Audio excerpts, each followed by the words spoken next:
अस्सलामु अलैकुम रहमतुल्लाहि व बरकातुहू। आज हम बात करेंगे हक और अमल की तरफ से। इल्म क्या चीज़ है? इल्म इस्लाम में इतना ज़्यादा इम्पोर्टेंट है क्योंकि सबसे ज़्यादा अगर कुरान में कोई शब्द यूज़ किया गया है वो इल्म था। हमारा जो मुसलमान हम भाई बहन हैं, हम सबको एजुकेशन का ज़रूरत है, इल्म का ज़रूरत है। तो हम लोगों को ये याद रखना चाहिए कि खुदा ने हमें जो किताब दिया है, उस किताब के सबसे इम्पोर्टेंट जो सबसे ज़्यादा बार जो वर्ड आया है कुरान में, वो था इल्म। इसका मतलब एजुकेशन। तो इसका हमें समझना चाहिए ये कितना ज़रूरी चीज़ है।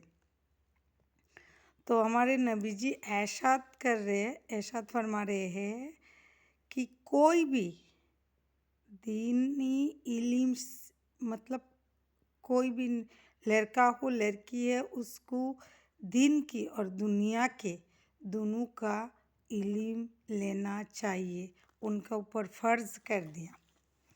तो हम लोग पढ़ाने से ज़्यादा इम्पोर्टेंट देते हैं उसका। जब बच्चा जन्म होता है तो उसके बाद हम लोगों को ये टेंशन रहता है इसका शादी कैसे कराएंगे, ये वो सब। ये आज ज़माना बदल चुका है। हम लोगों को ये सब छोड़ के आगे बढ़ना है और हमें एजुकेशन की तरफ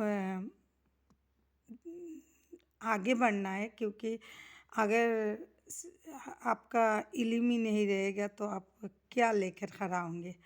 तो हम लोगों को इल्म का बहुत ज़रूरी और इस्लाम में बहुत खूबसूरत बात है कि कोई भी किताब ऐसा नहीं है इस दुनिया में जिसमें ये बात लिखा हुआ है इतना जोरों शोरों से और इतनी बार कि इल्म ज़रूरी है, चाहे वो लड़का हो या लड़की हो।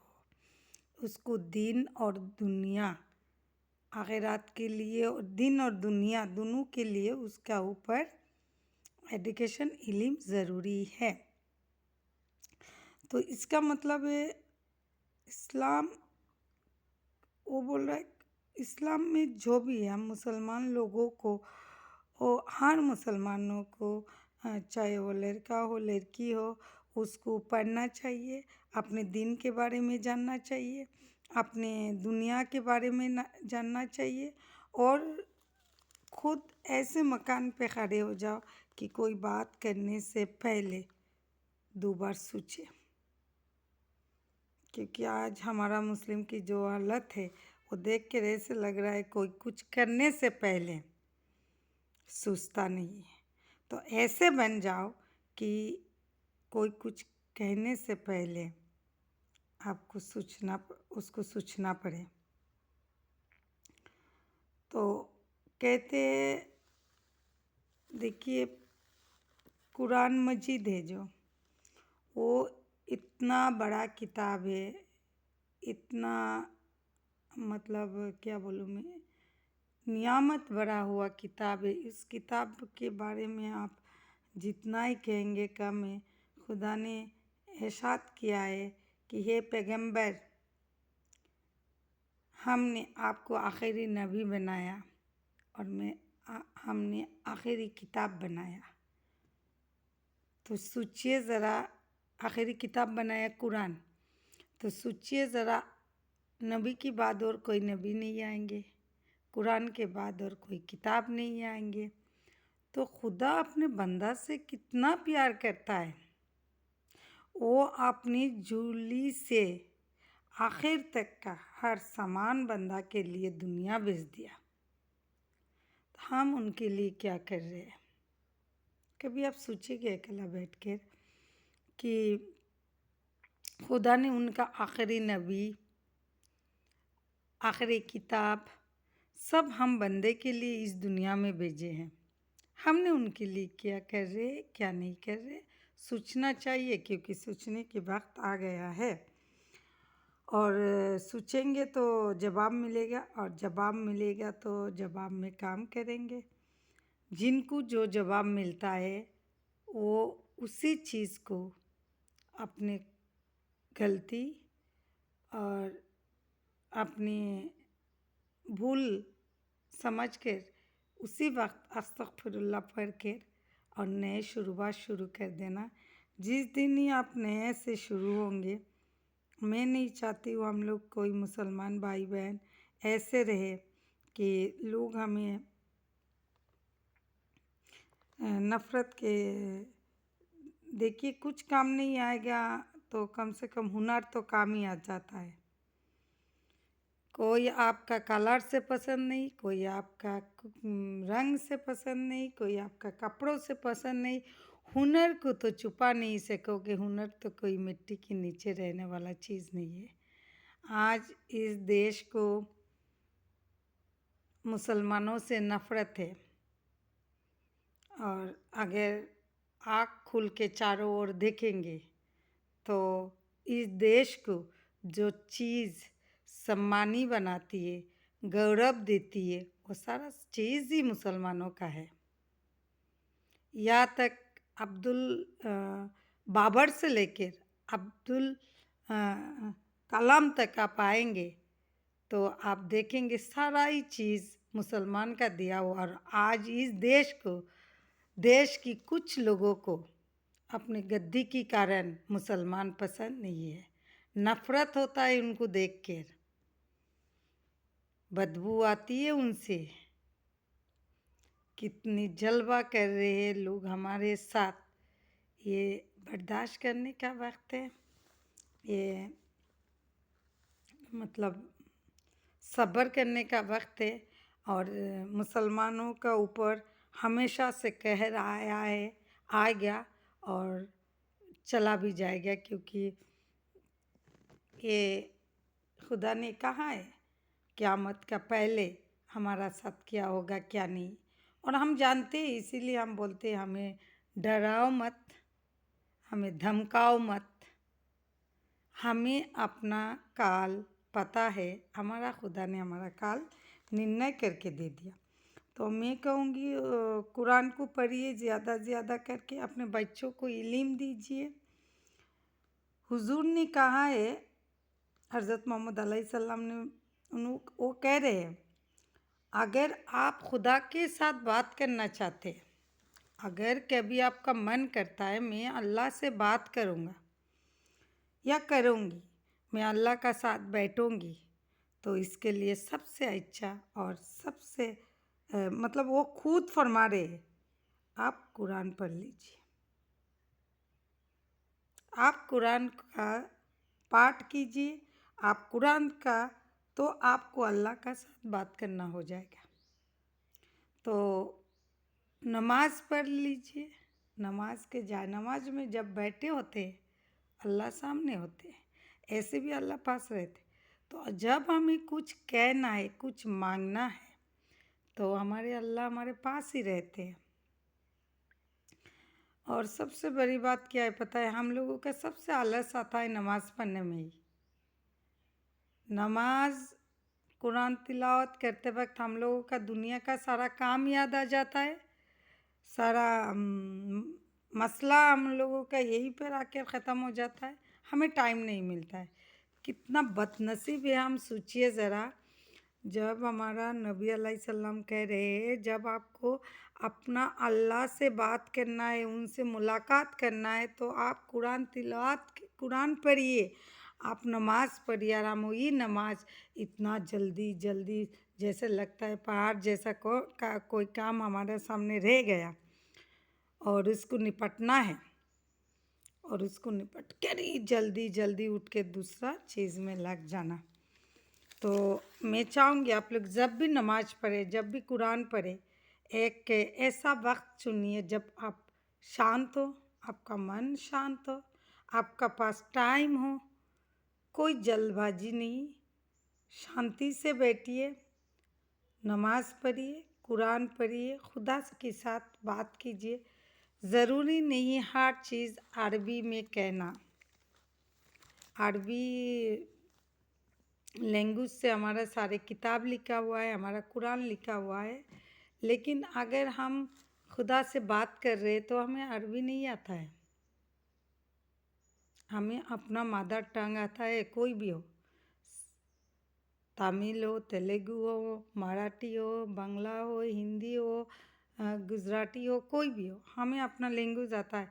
लेकिन खुदा को बाकी सब लैंग्वेज आता है, क्योंकि वो जबान नहीं दिल की बात सुनता है।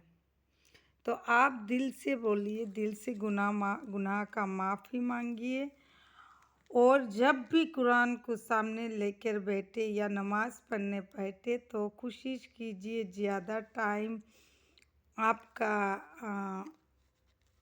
खुदा के साथ बीते, क्योंकि ये दुनिया तो हम लोगों के पास से 12 घंटा ले लेती है, और 12 घंटा में हम लोग बहुत कुछ कमा लेते हैं, नेकी भी कमाते हैं, लेकिन गुनाहगार हम शायद ज़्यादा हो रहे कि ये दुनिया ही अच्छा है। अभी देखिए, मैं बैठे बैठे वीडियो में बात करते करते ही गुस्सा आ गया था मुझे, क्योंकि अभी जो देश की हालत पहले था और अभी हो रहा है, ये सब देख कर ऐसे लगता है जैसे पता नहीं ये लोग क्या करना चाहते हैं, क्या नहीं। जो भी होगा, जो उनका आज का सोच है, अगर ये सोच ये लोग नहीं बदलेंगे, ये पॉलिटिक्स करने का जो लाइन है, जो उन्होंने जो मेथड अप्लाई किया है, वो अगर चेंज नहीं करेंगे तो इस देश में शांति नहीं होगा, अमन नहीं होगा। ये बात तो एकदम 100% सही है। तो अभी हम आम लोगों को ये सोचना है कि हम लोग शांति से रहना चाहते हैं या नहीं। और देखिए, मुसलमानों को आप भगा रहे, उनको नफ़रत कर रहे। कभी मुसलमान किसी ने कहा है कि हमारा कोई मस्जिद आप लोगों ने तोड़ा है या ये किया है? आप लोगों ने नमाज़ पढ़ते हुए लोगों को पाँव से मारा। सोचिए ज़रा, क्या आप अपने मज़हब को इज़्ज़त करते हैं? क्या ऐसे लोग अपने मज़हब को इज़्ज़त करते हैं? अगर आप दूसरों को अपने मज़हब में इबादत करते हुए आप पाँव उठा सकते, तो आप अपने मज़हब को मानते हैं? बिल्कुल भी नहीं। आप आपके मज़हब को एक इनकम का, पॉपुलर होने का ज़रिया समझते हैं, और कुछ नहीं। ऐसे लोग ना हिंदू होते, ना मुसलमान होते, ना क्रिस्तान होते, ना सिख होते। ऐसे लोग जाहिल गवार होते हैं। आप लोग कुछ दिन बाद एक चीज़ निकाल रहे हैं, और उस पर आप लोग काम करा रहे हैं लोग, और आप लोग करते रहेंगे, क्योंकि जो लोग करा रहे वो लोगों का बच्चे आपके लिए इधर रास्ते में आके चिल्लाएंगे नहीं, आतशबाजी नहीं करेंगे, ना कुछ करेंगे। तो हम आम लोगों को ये सोचना चाहिए कि अगर हम मस्जिद से भगवान को निकाल दे लेंगे तो क्या वो भगवान को हम देख पाएंगे? क्योंकि बाबरी मस्जिद में जब भी राम जन्मभूमि बना था, उस दिन क्या आपका घर में कार्ड आया था? क्या आप वहीं पर शामिल हुए थे? तो आपका, आम लोगों का जगह है अपना घर, अपना शांति। और तो सोचिए ज़रा, क्योंकि लोगों की बातों में आकर कुछ लोगों को अपने गद्दी की कारण अपना रणनीति बनाते हैं, उसी रणनीति में रह सकता। पॉलिटिक्स और धर्म एक साथ नहीं होता है, धर्म अलग चीज़ है। इसीलिए मैं रिक्वेस्ट करती हूँ या का इस देश के लोगों से कि आप लोग धर्म से, मजहब से और पॉलिटिक्स मत कीजिए, क्योंकि बहुत ही बुरा चीज़ है। और कल जब आपके बारे में पढ़ा जाएगा, खूबसूरत नहीं लगेगा, क्योंकि लोग जानते हैं सच क्या होता है और सच निकलेगा। जब आपके बारे में पढ़ा जाएगा, आपने ये किया था, अपने गद्दी के लिए वो कहते हैं, आपका हिस्ट्री लिखा जाएगा। तो अब इस हिस्ट्री में जो भी चीज़ आएगा, तो आप सोचिए आप कैसे इंसान या कैसे एक पॉपुलर लोगों में आप गिनती होंगे। हिटलर का भी बात इतिहास में है, हिटलर भी हिस्ट्री में आते। तो इसीलिए नफरत नहीं, दिल से खुदा से खुदा को बुलाइए। मुसलमान लोगों को मैं बोल रही हूँ, खुदा से बुलाइए, खुदा को बुलाइए, खुदा के पास बैठिए, उनका साथ 5 मिनट निकाल लीजिए दिन में या रात में उनके साथ बैठकर बात करने के लिए, क्योंकि हम लोगों के पास सब कुछ है। वो वक्त नहीं कि खुदा के साथ बात करें, क्योंकि वो नगद कुछ नहीं देता है, थोड़ा देर लगता है लेकिन बहुत कुछ देता है। और हमें सब्र नहीं है, इसीलिए कभी बैठिए अपने खुदा के पास और उनसे बात कीजिए, दिल खुल के उनको बोलिए कि हे खुदा, आप ही हम पर रहमत करें, हमें हिफाजत फरमाए, हमारे मज़हब को आप हिफाजत फरमाइए, क्योंकि जब भी हमारे मज़हब पे कई बार होता है तो हमारा नबी रसूल के ऊपर बार होता है, उनका बातों पर बार होता है। बहुत कुछ हो रहा है और भी बात करेंगे, बात करना अच्छा लगता है, बात करेंगे तो कुछ सीखेंगे, और सीखेंगे तो बुरा बात नहीं है, अच्छा ही है। तो कोशिश कीजिएगा, कभी वक्त मिले तो अल्लाह से बात कीजिएगा। मैं हमेशा कहती हूँ, मेरा हर वीडियो में मैंने कहा है, इसके लिए आपको कुछ करना नहीं है, आप सो जाइए, आप बैठे हैं, अल्लाह को बोलिए, हे अल्लाह, मैं आपके साथ बात करना चाहता हूँ। बात करके देखिए कितना आराम मिलता है, कितना सुकून मिलता है। कभी आपको लगेगा मैं पागल जैसे बात करती हूँ, लेकिन आप बात करके देखना, आप रो के उनका साथ बात करके देखना। आप अगर आप 3 मिनट के अंदर आपका आंखों से आंसू नहीं आया तो आप मुझे कमेंट करना, और आंसू आया तो भी कमेंट करना। आएगा ही आएगा आंसू उनका साथ जब आप बात करने बैठेंगे। तो ऐसे ज़रिया है हमारा पास जिससे हम सबसे, इस दुनिया की सबसे कीमतदार चीज़ हमारा अल्लाह से बात कर सकते हैं। तो हम वो ऑफ़र क्यों नहीं यूज़ करते? ऑफ़र यूज़ कीजिए, खुदा के साथ बात कीजिए, उनको अपना लैंग्वेज से अपने दिल की बात बोलिए, अपना सपनों को बोलिए, अपने मन्नत को बोलिए, अपने खुद का लैंग्वेज से बोलिए। खुदा दिल देखता है, आप कौन सा लैंग्वेज से बात कर रहे हो वो नहीं लगता है, तो आप अपना लैंग्वेज से बोलिए। तो अच्छा लगा आप लोगों से बात करके, और दुआ करती हूँ आप लोग अच्छे रहे, खुश रहे, खुदा की रहमत रहे, और आप लोग भी मेरे लिए दुआ कीजिए। और जितने भी गलती हो रहा है वीडियो में आप माफ़ कीजिए, और आप लोग खुश रहिए। और मैं आखिरी बार फिर कह रही हूँ, खुदा के साथ बैठने का कोशिश कीजिएगा, 5 मिनट 10 मिनट लेकर उनका पास बैठकर बात करके देखिए, जी हल्का हो जाएगा, दर्द कम हो जाता है, एक सुकून सा मिलता है। मैं करती हूँ, इसीलिए मैं आप लोगों को बोल रही हूँ, करके देखिएगा और सुकून सा मिलता है। और अच्छे रहे आप लोग, हिफाजत में रहे हमारा मज़हब हम। और अस्सलाम वालेकुम व रहमतुल्लाहि व बरकातहू।